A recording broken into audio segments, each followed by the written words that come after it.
Assalamu alaikum saygılı ATR telekanalının teleseyircileri. Bugün informasyon programmasını seyretesiniz. Sizler için men Gülsüm Halilova çalışam ve nevbeteki musafirimizni selamlamaktan memnunum. Bu Milli Meclis azısı ve Khersonda Milli Meclis temsilcisi Abminchtaga Süleymanov. Abminchtaga selam alaikum. Aleyküm selam. Abminchtaga, men sizden umumen cenk etrafında ve sizin bu cenkni nasıl karşılagannız meselesinde laf etmege istedim. Keliniz 24 fevral kununu hatırlayık. Demek o kun cenknin başlaganını siz şahsen nasıl öğrendiniz? O günü sabahtan men Kherson'un özüne yaşar edim, şehrin chetine. Sabahtan çıkarı çıksam, bu ne tarafı şehrin chetine, bu Çernobayevka'ya yakın. Birinci bu neyi işittik? Raketa gelip aerodroma vurduğunu işittik. Ondan da cenk başladığı bilindi.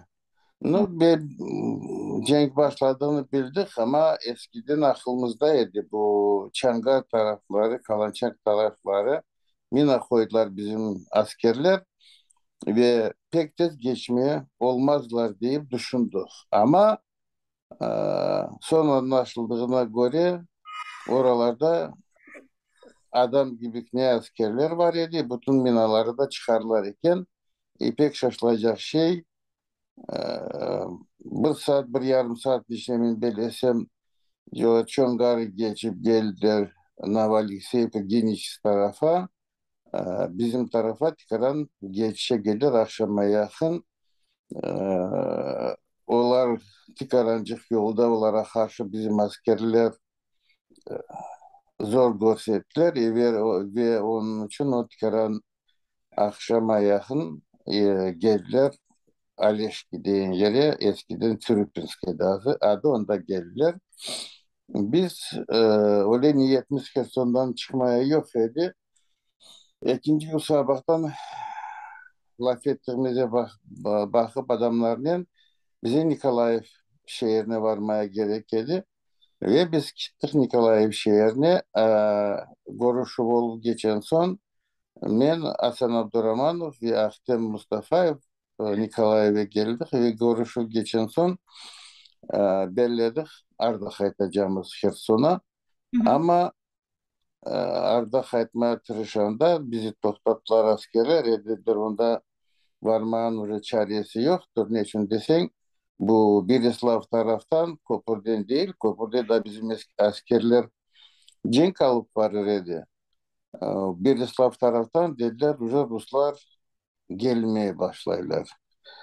Ruslar geldiği günü iki gün çıkarancıkları çokça bizim askerler bu köprünün yanına Antonovka diyen yerde bayağı onlara karşı kuruştular ama ellerinde ne silah adam gibi var idi, özleri de pek az idi ve onun için iki günden çok çıkarancık çok köprü tutmaya çaresini taptılar. Sonra mecbur oldular. Çok Ruslar kırdılar. Ama onlar birinciden çok eder, ikinciden silahları da pek çok eder. Üçüncü günü mecbur oldular köprü kaldırıp kayıtmaya. Ya Ruslar bir kereden Kherson'a girmediler. Kherson'un çetinden geçip bu Nikolaev tarafa vurdular. Nikolaev'i de birinci sefer olar şehre girmeyip Vaznesens tarafa gittiler. Ama Allah'a şükür vaktini General Marchenko bizim tarafa yolladılar. Ve General Marchenko gelen son bütün ne olduğunu bakıp anladı. Bu Abizno yoldan olar Vaznesens tarafa gittiler de gerçinde askerleri Nikolaev taraftan alıp o yana yollasa Ruslar vurup geçişi mümkün. Telefonu açtı oradaki polislere. Polisler dediler siz askerleri onda tutunuz. Başka bu yan taraflara tankları yollamanız. Biz bu yanın çaresine özümüz bakar. Allah'a şükür Vaznesensk'in dibinden polisler toplanıp terabaranın vurup kırdılar o tankları. Bir iki tane tank Nikolay'ın başına gelen soyunu da bunda vurdular. Ve öyle yapıp askerleri vurup çıkardılar. Birinci günleri 800 tankaya yakın bizim askerler vurup kırdılar Nikolaev tarafta. Ondan sonra bir günde oldu bir 200 tane tank vurup yıktılar. No, tanktan başka anlaşılıyor. Onda içinde adamlar da var idi. Arabalar da var idi. Pek cenkler mühim bunda gider idi Ya o mına günlerde. Meksika siz bekley ediniz mi Rusya'nın demek aynen o vilayetke mına saldıracağını ve bu kadar kolayca kırabileceğini? Birinciden aklıma gelmedi. Bu neler bu askerler her taraftan bir kere de vurur deyip benim aklıma geldi. Bunlar girmeye tırışsalar Lugansk, Donetsk tarafından girmeye tırışırlar deyip aklıma geldi. Ve e, böyle tez geçmiyor olurlar deyip hiçbir vakit aklıma gelmedi. Ne için deseniz işinen çok vakit gerek olur idi bana ve ballara kalanacak tarafa gitmeye, birisini karşılamaya, birisine de bir yardım etmeye, sınırı geçmeye, Çangar tarafa varmaya. Biz onda varanda bütün vakit öyle bütün şeyler dururdu onda ama sonraki vakit onları da al bıraktılar. Biz anlamaya olmadı dedi. Bunu al bıraktılar.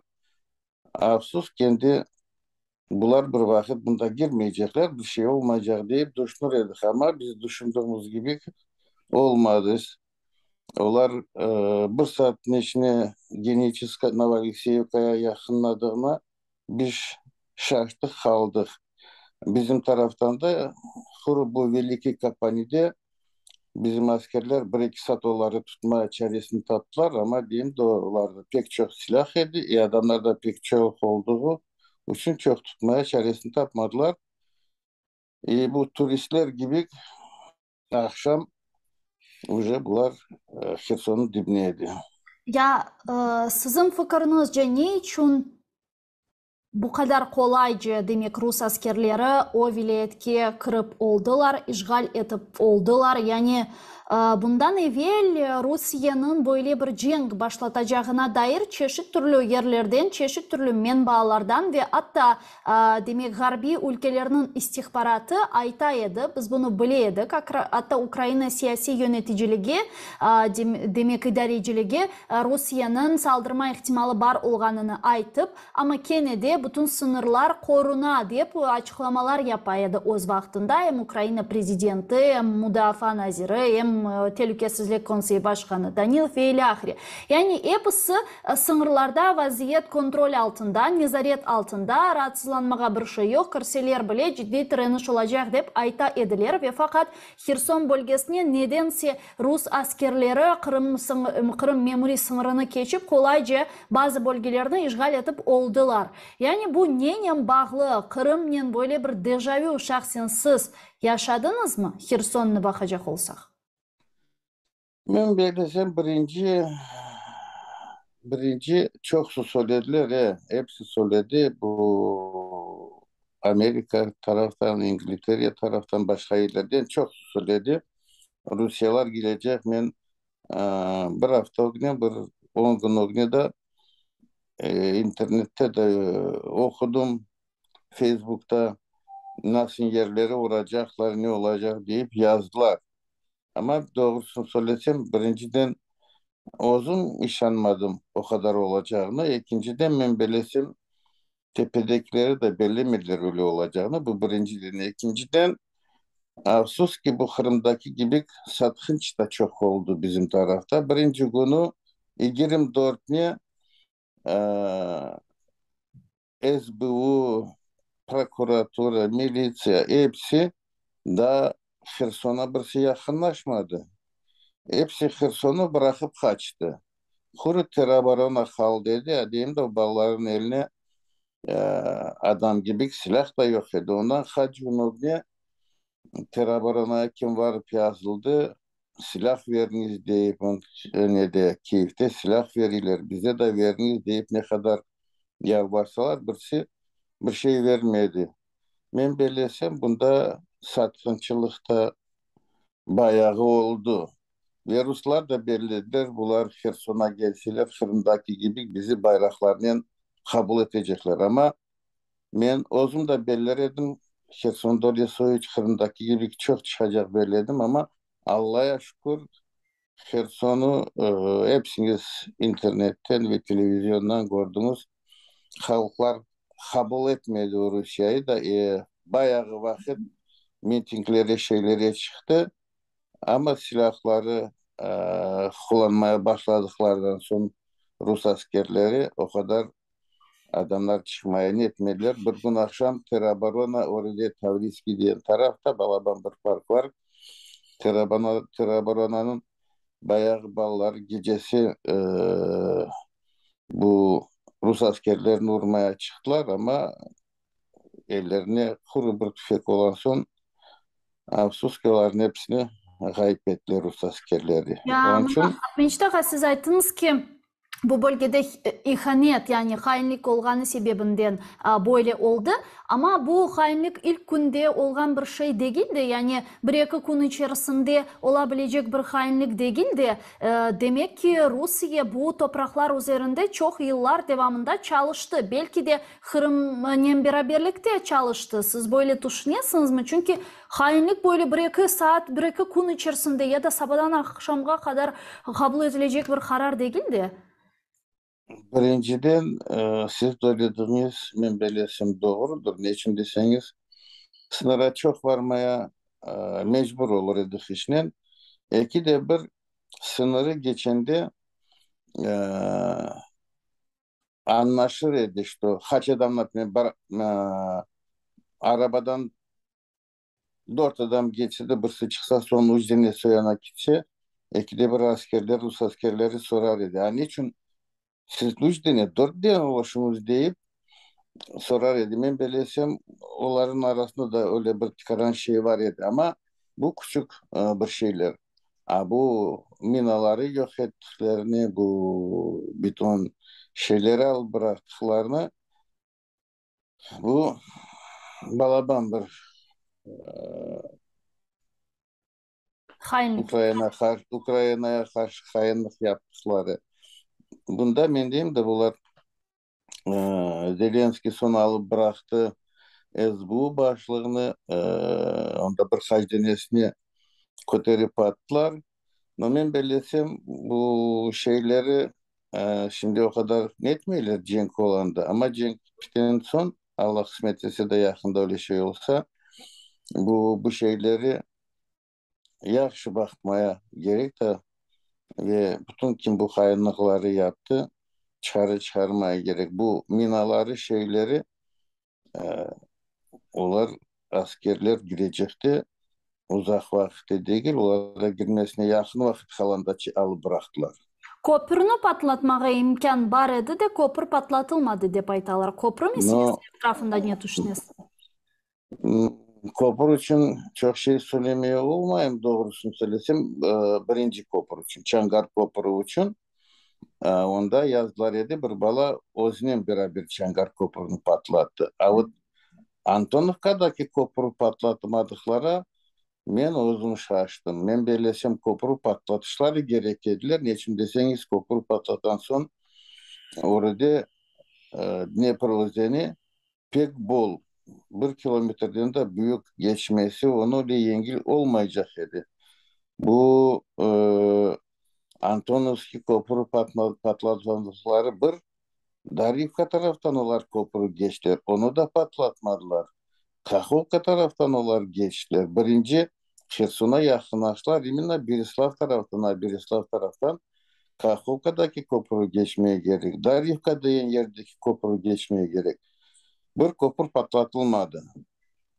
O pek şaşılacak şey oldu. Ona bakıp onlar tez girmiyor oldular bizim taraflara. Ya ordu kaydaydı Ukrayna ordusu. Ukrayna ordusu adam gibi yok idi.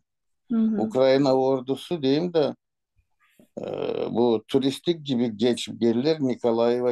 Nikolaev'de bir iki gün kalanda Allah'a şükür Marçinka gelip çıktı da o da yazay.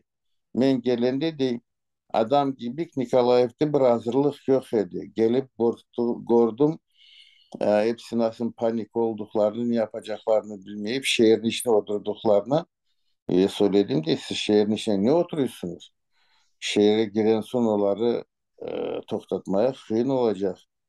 Yola çıkmaya gerek ve bu birkaç günün içine adamları toplatıp ve bu gubernatörde çıkaran onların ruhunu kotarıp öyle yapıp hazırlığı gördüler de ve ona bakıp Nikolay'ı koyarmediler onlar. Çaresini taptılar. Kherson tarafta diyeyim de o 2 saat büyük kapanıydı. Bizimkiler cenk alıp vardı. No, Kopuru'da 2 günden tıkanacak. Çok bizim askerler Antonovka'nın kopurunu tuttular. Abi bir şey patlatmadı. Bu da onun işte bu Nasın Çangarı tez geçler. Ben belesem bu da o seriyadan olur. Ya mına demek Ruslar kırdı Xerson vilayetine, Xerson'u işgal ettiler. Siz artık Xerson'dan çıkan ediniz mi? Ne vakit çıktınız Xerson'dan? Ne vakit bu karar alındı? Çünkü sadece Xerson değil ki misal Geniçesk, Novoalexeyevka'da ve o bölgelerde Milli Meclis azalarımız, yerli meclis azaları olarla demek laf ettiniz mi? Bir çare hayda barmağa ne yapmağa degen böyle bir oz ara muzakereler oldu mu? 24'ne cenk başlananda biz Herson'daydı. 25'inde diyeyim de işten çıktık Nikolayev'e. İşten Nikolayev'e çıktık. Buraya kaçmak manası değil de işten çıktık Nikolayev'e. Ve işimiz bittikten sonra ardına kayıtmaya olmadı. Askerler de bizi onda koyvermediler. Bir taraftan ben belesem pek yaxşı oldum. Geçim deseniz bir hafta geçmedi. Hazinesi telefon açıp söyledi. Sizi bunda araylar deyip e, ballarının beraber. Hı hı. Çıkaran vakit geçen son eskiden bizim ofis olan yeri Kulika 34 askerler e, arabalarının tüfeklerine gelip basıp o eve girdiler. Aha o Onu biz, binayı. o binaya basıp girdiler ve o vakitte onun sabusu adı Vasya hastahanede yatırıyordu. Apay evdeydi. Apay bir olduğuna bakmayıp onu yaxşı korkuttular. Ee, Nerede bu ballar? Anda dokumentler var. Bütün şeyi soramaya başladılar. O di ben dedi bu alıp vereceğim yok ödenin. Benim akayım o ballara verdi bu odayı. Bu komersiye olarak Hı hı. kirasını alır idi. Kim ne yapar idi, nasıl işler yapar idi, nerede kağıtları koyar idi bilmeyeyim. Akayım dedi hastahanede hasta. 3 günden sonra Akay rahmetli olduğunu bilmeyeyim şimdi ondan ne var ne yok. Ondan sonra bu Nikolaev taraftan Yemen bağlarının bağlanıp bir kere laf ettim. No, Veysel bu Lenur Lümanov regional meclisin başlığı Veysel onun yardımcısı olan birinci gününde çıkıp gittiler. Allah'a Aha. şükür. E, Bugün 2 gün geçen son Veysel'in evine de e, gelip obısk yaptılar. No Veysel уже yok idi. Ama Lenur da galiba yok oğlu idi. var idi. Oğlunu korkutkan ediler. Men yanlış Oğlu bilsem. apayı var idi. Korkuttular. No, onun ozu yok idi. Ee, Bayağı vakit geçen son Salih'e e, bu partizan Rıkıva diyen koydeşinde Rıkıva'dı. Onun evine de geldiler. No, o da уже yok idi Allah'a şükür. Ama bu olar askerler neyi basıp çıkan son basıp gelen son e, bu Namançeli Bicikan batalyondan e, 15 adamları tutup alıp gittiler Ahmetçik'te. 6 denesi Kırım'dan alınmış idi. 15 denesi bundan aldılar. Hı hı. Öyle soyları da var idi içine kim batalyonda bir günde olmadı. Bu Herson'da Gülnar diyen afsus ki soyadını bilmeyeyim adı. oğlu Arsen 20. Mart'ta toy oluşu gerekiyordu. Kırım'dan kız alacak dedi. Hı hı. Biz de sevindik. Şimdi Kırım Tatar toyuna da varacağımız deyip ama 24. fevralda cenk başladı. Cenk başlayan son bir ay geçen son bunlar karara geldiler. Kız geldi neden Kırım'dan. Bu da anasının gitti Novalixevka'ya. Onda nişanı yaptılar ve dediler varıp gele bu gelinin anasına babasına ona gitme deyip söylediler ama dinlemeyip gitti. Çöngar'da Arsen'i tutup aldılar. Anasının apayını yolladılar Kırım'a. Arsen'i de tutup Sizo'ya kapattılar. 12 за участие батальона İnamaya Çelebi Cihan'a deyip Hı hı. 12 yıl hapishaneye kapattılar onu. De Endi kararı da hukum bu. bile çıkarıldı mı? 12 yıl hukum çıkarıldı mı? 12 gün tutun kararı da mahkeme kararı da çıktı. 12 yıla kapattılar. Kayda Kırım'da kapattılar. Kırım'da karar çıkardılar Kırım'da ama nereye yolladılar bilmiyorum doğrusu. A ne Söylesem için onlar, yakında a ne için onlar Kherson vilayetinden Kırım'a çıkaralar insanlarını? Timi batalyonunun bağlı aldılar. Hepsini Kırım'a atıp gittiler. Aha. Bayağı Bule soylarını da çoksunu Kırım'a alıp gittiler. Bu Navalik Sivkat 17. orada училище var idi. Dolu hor bizim Hı. değil işte Ruslar, Ukraynalar kim Ukrayna tarafını tutuyor onda dolu idi. Kherson'da Ucdeni SİZO var. Onlar da dolu. Ergun onda adamları tırışırlar. E, Kimin üstüne habayat bırakmaya, kimi İyi. mecbur etmeye bu askerlere varıp Ukrayna karşı kavga etmeye. Ya siz ne vakit Onlar çıktınız Kherson'dan Apmençtağa? diyeyim de 25'ine sabah işine gittik Hı Nikolayev'e. hı. Nikolayev'e geldik. Görüşmeleri geçirdik. No, yapılacak şeyi yaptık. Hayırda kaytacak olan da bize dediler. Mümkün değil.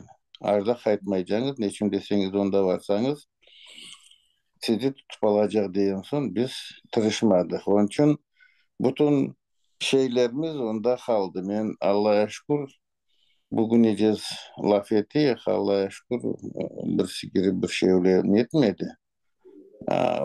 Olar giren ofiste bir şey yok idi. Eğer biz kayıtsak edik, ben bellesin biz de çoktan belli Allah kurtardı bizi Ahmetçik'te olacak dedik. Ama siz Mykolаev'de kaldınız bir müddet ama Mykolаev'ge de olar kirmege tırıştı ve Mykolaiv ciddi şekilde hali da bu günge kadar bombalana. Vaziyet E, nasıl? Hı hı. Ergun'daki işte ki de bugün dün akşam öyle bir şey olmadı. Onlar size söyledim de başından birinci günü Nikolaev'ın tarafından geçip Vaznisiniz tarafı da gittiler ama onları sırı bıraktılar bizim askerler. Nikolaev'de olsa Ergun bombalaylar. Bizi 25. Mart'ta yanımızdan bir 75-100 metre vardır. Siz görmüştürsünüz internetten. Bu oda binasını bombaladılar. İyi. Biz de pek yaxşı işitildi. Pencereleri de savurup bıraktı. Yakında bu mosttan ne bir hafta mı bir 10 gün hafta bizden bir 30 metrede düştü. No, biz böyle evciklerde yaşayak iki etajlı. Bizim karşımızda Balaban 4 etajlı bina duruyor da o bina bizim okulumuzda olduğu için Allah'a şükür öyle pek çok zarar bize getirmedi. Gene de pencereleri savurdu. Bizim okulumuzda olan binanın bütün orada pek çok dolu dükkan, apteka, onları darmadağın yaptı. Balkonları çevirip bıraktı. Bayağı Hı hı. ne getirdi. Bu saat Allah'a şükür gecesi saat 1'i geçen 10 dakika oldu da ve adamlara kaza getirilmedi. Kuru binalara kaza getirildi. Yolun ortasına düştü. Perikrosk olan yere yolun ortasına düştü. No, gecesi yoğun o teşhimi yaptılar. İkinci günü bütün pencereleri her tarafta bu fanera USB deyler onu vurup çıktılar. Ya mına sizde E, korku var mı? Var mı Apimiçtağa? Kendi Mykolaev'de bulunmağa devam ну, ediyorsunuz. Anda roketler tuşur. Misal keçenleri biles Kiev'ge dekeni roketler tuştu bombaladı Kiev'nin merkezini demek bu Putin ve siz Mykolaev'de erkun bombardıman altındasınız dep aytmağa mümkün. Zira oranı olar işgal etmeye tırışalар. İşte bir korku var mı? Bugün yarın işte her şey olabilir. her şey olabilir. Bütün raketler atanda bize de tuştu raketler. Pek uzakta değildi. Bu ucunesi tikaran yakıncaydı. Kalanları uzakçaydı.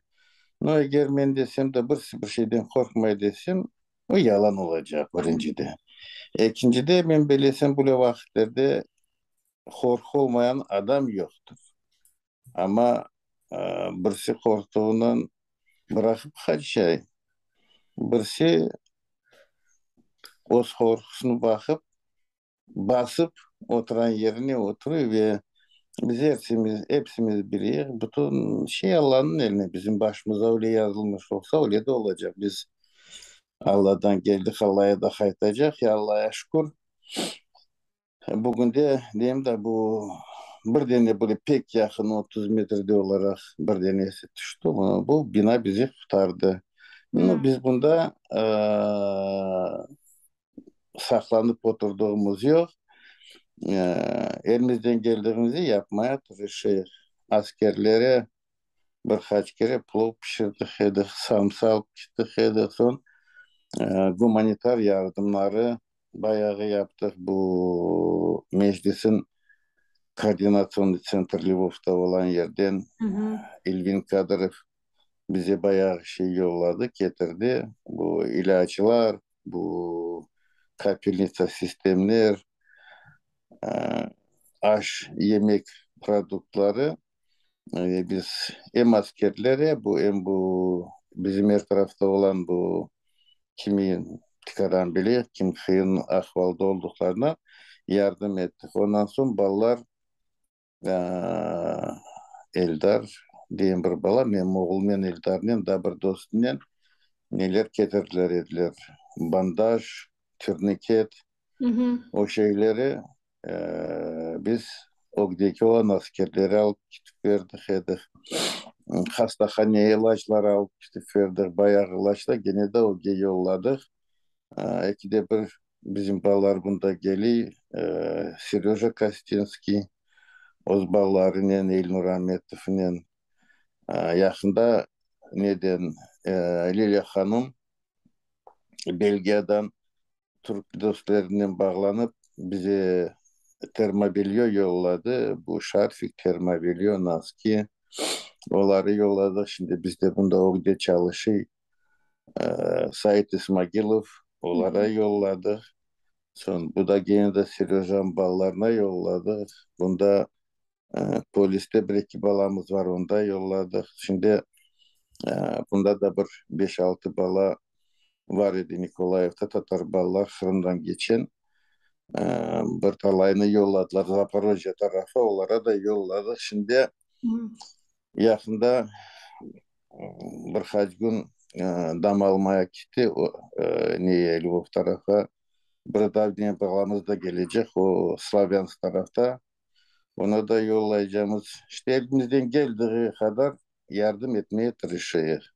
Ben Ya. belirtsem onda varıp oturup netmeye bakmayıp bunda bizi bayağı yardımımız gelse ona da Allah'a şükür deyik. Terabaronaya başından tikaran ettik edik. Bizim yaşımıza bakıp Hasan men biz endi bayağı yaşta men 60'ı geçeyim o 60'a yakın onun uçuta da koyduk vayenkamata bizi dediler biz varanda terabaronaya onda bağlaban o çiri durur edin. Yani ben bilmeyeyim bir 500-600 metre dediler. Я идите вы пока побудьте там где-нибудь, если надо, мы свяжемся. Связь молодежи пока хватает deyip Ya bizi mına gençler arasında terabaronağa koşulgan Kırım Tatarlar çok edi mi? Barlar mı? Ve biraz artha şekilde ne rica edeceğim Apimiçtağa kameranızga pek yakınlaştınız da biraz artha. Bir aşağı biraz. Hı hı. Ne, Nikolaev tarafta öyle soy yoktur. Bunda bizim yaşlar olar askerlikte. Hı hı. Ee, no ne var ya o terabarına geçtiler. Abule apayları çoksunun dışarı çıktı ama 4-5'in apayları olar da askerlikte. Şimdi ne de bu Alyonivka'da Azovlarla beraber bizim Ujbala plende var. Bir tanesi Hasan paramedik, ikincisi Kudusov Eskender. Hı hı. O 36. Morской brigadadan уже 21 yıldan beri hizmet ettiği bunda askerlikte hizmet ettirdi. Şimdi plende onda apayda askerlikte çalışıyor. İyi soyadı aklıma yoktur. Fahri olsa gerek adı. Da bir dene. Üç dene bizim askerlerimiz şimdi Alenivka'da. Ama afsus ki o Ama onlar kadar vakit Azovstal'de ne tuştu esirlikке? Azovstal işte Azovstal'in beridir olar ne de bu Hasan paramedik o Azovstal'in beraber idi. O Azovstal'den Hı hı. olarla beraber plene düştü. O birinci batalyon 36. Morской pехотанın adamı Eskender Kudusov ya bu Fahri. Hı hı. Olar 56. Morской 36. Mors 56 36. Ya, Morской e, 56. Morской pехотанın askerleri olar birinci olar grup olup bu Zavod İliç'den Azovstal'a geçmeye tırıştılar idi o vakit. O karara gelip birinci askerleri bir grupa geçti. İkinci grupasını Ruslar çoksunu gayip ettiler. Üçüncü grup olup son bunlar bölünüp daha küçük grupları olup özleri geçmeye tırışacak idi. Bayağı kitler o olmayacak bir 15 kilometre 12 güne kadar kitler saklanıp mana indi varıp çıktım diyende bilmeyen birisi sattı mı ne oldu mu onu tutup aldılar hı hı. pleni. Ne yazık ki hakikaten de biz geçenleri Azovstal'den esir düşken Ukrayna askerlerinin azat etilgenini yani denişivler olganını gördük. Bu cetveler arasında bizimkilerini de kıdırdık ama işte olsun Asan'la biz yayınlar yapkan edik o Azovstal'de bulungan vakit ama ne yazık ki onlar da esirlikte bulunmağa devam eteler anlaganımızga göre ve çok umut etemiz ki növbеттeki denişiv demek çerçevesinde onlar da azatlığına kavuşurlar. Ya mına Binçtağa şunu soracak edim. İşgalciler o topraklarga kelgeni vakit Kırım Tatarlarını hem siz aytıp geçsiniz Noman Çelebijihan adına batalyon temsilcilerini ve hatta olmaganlarını bile tuttular. Siz tehlike altında ediniz ve diğerleri olar cedvellerine mi kirdiler? Yani azırlı ediler mi? Kimni tutmağa mümkün ya da böyle random bir şekilde kim Ну, gözlerine çalınsa olarını alalar. doğru söylesem e, bu Arsen diyen balayı ben bilmeyeyim niçin olar neye geçende sınırı geçende Çangar'dan Neman'a da aldılar söylemeye olmayayım ve onun için koştular Numan Çelebi Cihan batalyonda. E, niye? Kurtçı Abbas yaş balayı bilirsiniz. Yakında onu da çıktı. Şimdi ona e, Sido'da Ahmetçik'te bir iki aya yakın birisi bilmezdi nerede olduğunu. Şimdi yakında yazı çıktı. 5. dekabreciz arest продлевать yaptılar iken ona. Onu da sınır geçindi bir şeyini ettiler. Ama çok sunu ben bellesem birisi sattı. Ne için deseniz Rüstem Osmanov Kalançak'ta yaşar idi. Bu adam gibi birisi bilmese de o nerede olduğunu. Ondan sonra Akim Gafarov Geniçeski'deydi. Eskiden kapitan idi o bala. Hı hı. No eski adam o pek böyle yaş balada değil. O Ukrayna vaktinde kapitan olup ne deredi. Son Kırım'a diyeyim bakınız. O Ukrayna'ya gelip batalyona geç dedi. Geniçski'deydi. Onu da tutup aldılar. No, onu ballar saklar edi ama çıktı Geniçski'de bu şehirde çıktı. Şehirde bilmiyorum nasıl olup onu tuttular. Aa, bayağısını men belesem birisi hepsi bir satmıştı deyip men düşünüyorum. Aynı zamanda demek Ukrayna ordusu saflarında biz bilemiz çok Kırım Tatarlar cenkleşe Ruslarga karşı. Zaten Kırım Tatarlarının pozisyonu 2014 senesinden beri belli. Sistematik bir şekilde biz Ukrayna'nı destekleyiz. Ukrayna vatandaşları dep aytamız. Bu sebepten bizlerge karşı baskılar hem Kırım'da hem de artık Kherson vilayetlerinde devam ediyor ama demek Rus ordusuna koşulgan bazı bir Kırım Tatarlar bile mevcut olganını ne yazık ki gördük ve onlardan bazıları esir bile tuttu. Bence siz de geçenleri demek bu yayınlangan Kırım Tatarı ile beraber intervyunu көргендірсіңіз. Demek Kereç'ten bir Murat degen Kırım Tatarı Rus ordusu saflarına koşulup mında Ukrayna ordusu tarafından tutuldu, esir tuttu ve onun geçenlere böyle bir interview yaptılar.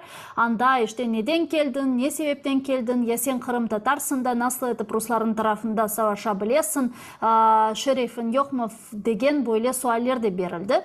Ne düşünüyorsunuz bunun ile bağlı? Allah'a şükürler olsun ki çok fazla demek bizim halkımız arasından Rus ordusuna koşulganlar yoktur ve fakat böyle bazıları da çıkar. Bu nedir sizce? 21 yaşındaki bala. Afsus ki öyle soyları çıkay men huru bile Facebook'ta ya da internette gördüğüm değil. Bağlanım var. Kırım'da yaşayan ballarının onlarla da konuşuyorum.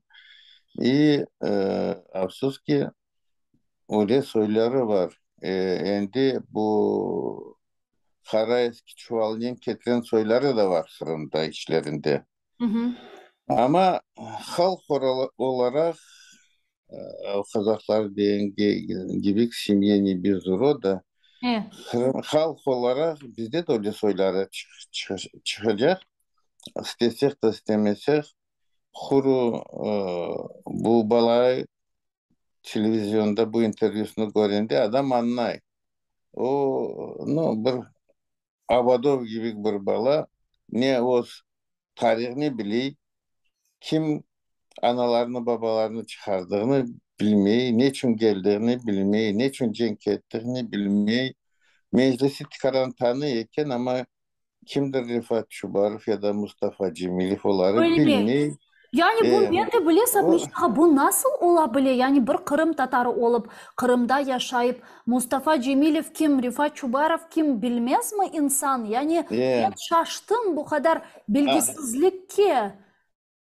anasının askerliğine vardığı men anladığıma göre onun da razılığı yok idi. Onun için ben belirtsem onlara çok kulak asmaya gerekmiyor.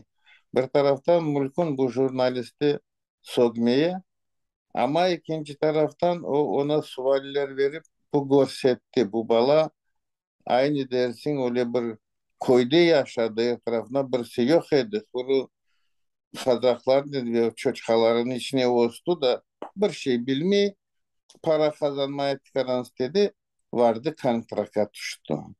Ama afsus ki ondan da beter soyları da vardı bizimkiler. Hı hı. Kim? Eskender Bilalov yakında gördünüz.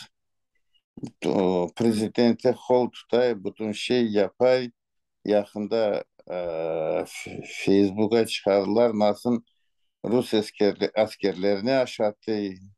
Hı hı. Eyvaz Umerov öyle düştü, что endi de çok bakın çok onda laf etmeyin. Sizin bunda kardeşleriniz, horontalarınız kaldı. Bir şey olsa biz onlardan da soracak ama o hükümet görseti nasıl bizim halka baktığımızı yakında gördünüz. Ayvaznen Erbil Musayev bu aksiyonun sovetçisi birbirinden talaştılar ve Ayvaz'ı tutup Evet. kapattılar. Ve bu olanın içine olan şeyleri da pek görseti. Nasıl olar bizim halka bakaylar. Bizim halk olara gerek değil. Kullanmaya isteyler bizim halkı. Ve ama da pek men şaşayım başka şeye. Vakit gitti. 8 yıl geçi. Yakında bir iki aydan 9 yıl olacak. Bakınız bu bala gene no, bir 15 yaşındaydı. Ya bizim 6-7 yaşında olan balalarımız şimdi 9 yıldan beri her gün mektepte okuyup Rus bayrağın dibine, Rus gimin dibine o bütün şeyleri görüyor da o pek kıyın şey. Biz ne kadar da tırışsak onların bir parçası afsus ki büyük olan son çıkaran bu agitasyona bakıp başkaca tüm şeyleri düşünecek. Ne için deseniz ben Sovet hükümet vaktinde doğulan balam ve biz yaş olanda çoksumuz bir şey anlamayan da mektepleri varır edik. Kimileri horlara varır ediler. Neler şehirler öğrenir ediler. Ленин всегда живой, Ленин всегда с тобой, Ленин везде Hı и hı. всегда deyip bütün o şeyleri geçip de aklımızda kimir soyları var idi, onları akıllarını çevirmeye kıyınca idi. Sovet hükümet vaktinde otmek 20 kapik, kalbas 2 gumuş deyip soyları ben belesim bizim kartların içinde belki bugün de öyle soyları var idi. İyi afsus ki bizim ballar o kadar yıl Rus mekteplerine okuyup eğer biz yakın vakitte kayıtmasak, Kırım alınmasa bu cenkler bitmese bu interview veren gibi ahmaklar da çokça oluşu mümkün deyip aklıma geliyor. Алла Ona сақласын, ben мына pek біз asılı. бостан yerге айтмаймыз да, бұл ғайып болған несіл деп. Яғни Қырым ишғал етілгені вақыт, бұл бала 1999 сенесінің баласы olsa 14-15 yaşında еді. E, e, 14-15 yaşında 8 yıldan beri demek işgal keti.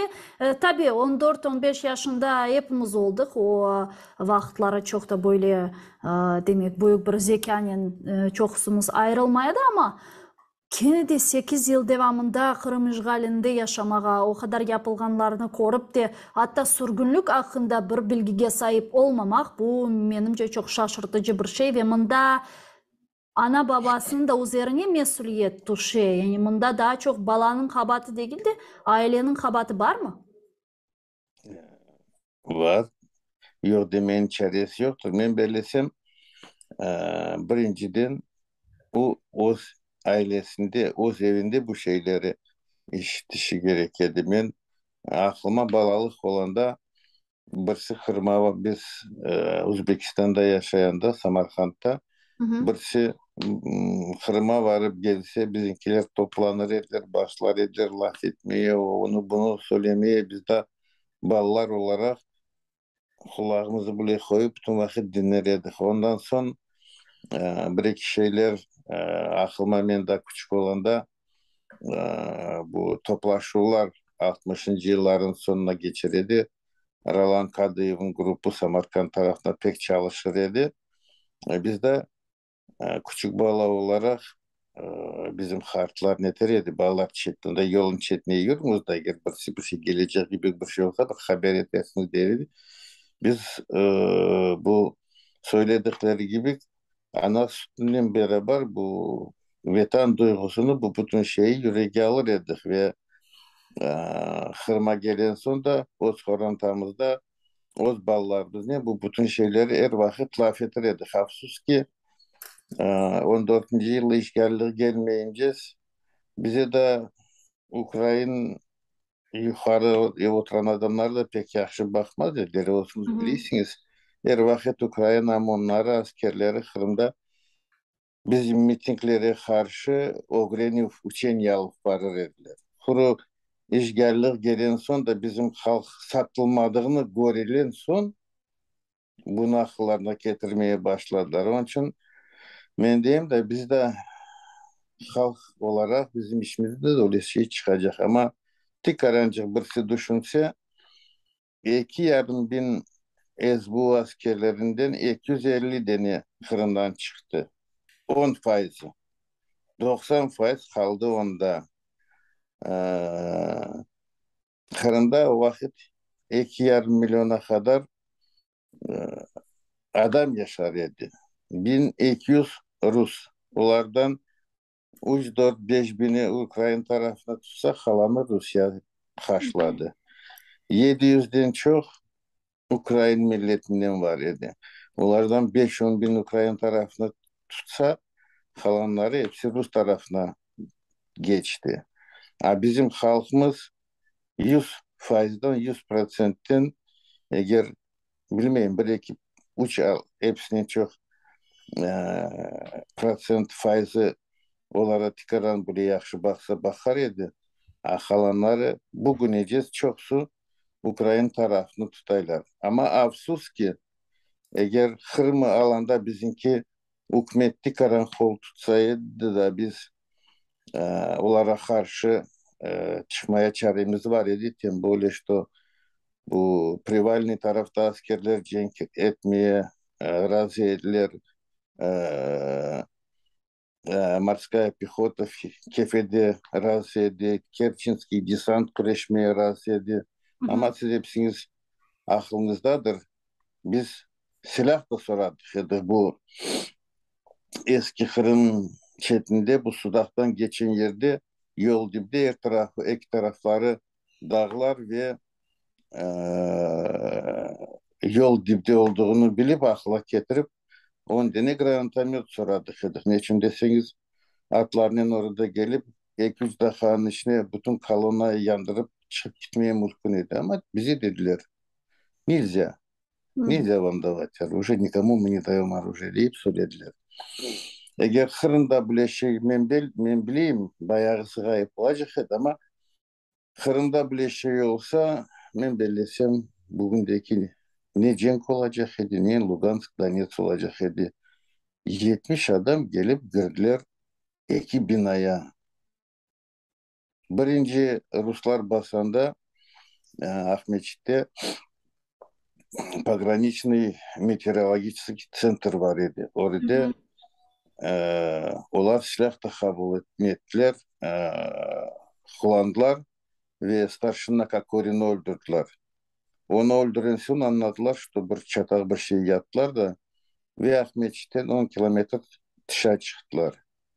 Bir iki gün durdular, baktılar, gördüler. Bir şey yapmayı kayıtıp ardına gelip onlar belirlediler. Şamata çıkacak. Şamata'dan pek korktular dedi. Hı hı. İşte ona bakıp bu bütün bugün de olan şeyler embelesem bütün Kırım'dan başladı. O vakit kuru bir tane Erdoğan söyledi. Bütün dünyaya geliniz ver etmeye Rusya'ya vermeye Kırım'ı aldığını Ukrayna yardım ettiğinde birisi karşı çıkmadı. Kuru bir kere bir tane bağırkladı Hı. ve birisi ona kulak asmadı. Ya mına şimdi Abmeçtağa nasıl düşünüyorsunuz? Çünkü demek bundan evvel bütün 8 yıl devamında Ukrayna siyasi idareciliği Kırım'ın sadece siyasi diplomatik yolundan işgalden kurtarılacağına dair açıklamalar ayta. Bunun için hatta Kırım platforması bile tüzülgen edi. Ama şimdi bazı bir vakitleri Kırım'da meydana gelgen patlamalarını koruyoruz, eşitemiz. Hatta Kırım köprüsü bile patladı. Elbette Ukrayna ordusu bunu biz yaptık, Ukrayna idareciliği bunu biz yaptık deyip aytmay. Bu doğru, bu normal. Ama kimin bu köprünü patlatkanı da mühim değil. Çünkü bu Putin'in imajine verilgen bir darbe oldu. Ve bu nasıl olsa da kim yapsa da Ukrayna için güzel olan bir şey. Yani Kırım'da bazılarda böyle patlamalar olan, Fyodorovka'nı alacak olsak demek Kerech, Kislev tarafları ve ilahri. Sizin fikrinizce bunun Ukrayna, Rusya'ya ve dünyaya nasıl mesaj vermeye tırışa? Böylece Kırım'a ordu mu girecek işgalden kurtarmaya ya da nasıl olacak sizce? Nasıl Kırım'ın işgalden kurtarılığı olacak? Zelenski sonki laflarına kulak assak ve işansaq, öyle de dedi. Bütün topraklarımızı bir santim kaldırmayıp Kırım'a varıp biz huru askerlikten alacak. Ben belesem bu pek doğru. Ben cenk olduğu afsus ki pek yaramay.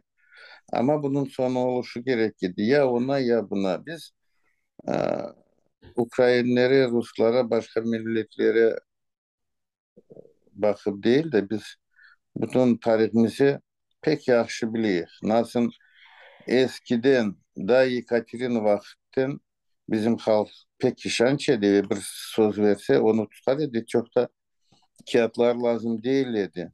Ne kadar topraklarımızı Ruslar tutmalılar. Hazine adamlarımızı kayıp ettiler. Ve eğer diplomatik tarafından Kırım'ı biz bir vakit kaytarmaya olmaz dedik. Ne kadar söylesek de no, ben de mecbur sorayanda silahla demez dedim. Ama aklıma durur dedi biz bir vakit bu o topraklarımızı bile kaytarmanın çaresi olmayacak. E, Afsus ki biz bütün dünyaya söyle bize silah veriniz. Bugün de e, bizimkiler çoktan Kherson alacak eğer silah yetişseydi. Yetişmiyor silah. Ondan da başka bu GOG'u kapatlı deyip kaç sefer söylediler. Bize öyle de GOG kapatmaya silah vermediler.